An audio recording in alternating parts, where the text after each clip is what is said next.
Meet the doctor suing the CDC.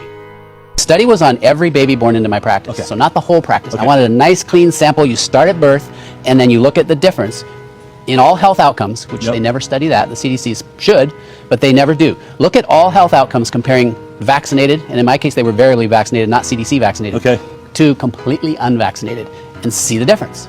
And we published that study, and within days of that study being published, and I see it on your screen, you're seeing the title of that study. Within days, I lost my license. I got a phone call from my attorney, said, Paul, don't go into the office, don't call any patients, don't write any prescriptions. Your license has been emergently suspended. And I said, why? He says, well, they had an emergency meeting and you are a threat to public health. For doing science, for saying, hey, I see a problem. I'm just showing you the data. Right. That's, I have a very large practice. I can show you the kids. I can show you all that data. And it's saying what it's saying, and that makes me dangerous. Right. Here's some of the data, just so all of you can see it. I mean, look at this. You've got asthma. Look, the red line is those that are vaccinated. The blue line that are unvaccinated. Allergic rhinitis. I mean, they're all through the roof. Breathing issues. ADHD. Look at that. I mean, it's almost completely a vaccine injury. Respiratory infections. Ear pain. Eye disorders. Eczema. Something that our poor kids. And by the way, eczema. My understanding is eczema used to be considered a vaccine injury, really. Like, if they started getting a rash, it would be like, don't vaccinate. Don't vaccinate. Yeah, you go back 40 years and 50 years ago, that's absolutely true. We have since been trained, pediatricians today are trained that eczema has nothing to do with vaccines. That's crazy. And in fact, all these things that have shown with statistical significance in a very well done peer-reviewed study that these are directly related, right? So we have three major categories of injury. We have the allergic, which is your eczema, your allergies, your asthma. We have neurodevelopment, so language, speech, behavior issues, autism, ADD, ADHD. There was no ADD or ADHD in the unvaxxed. Zero.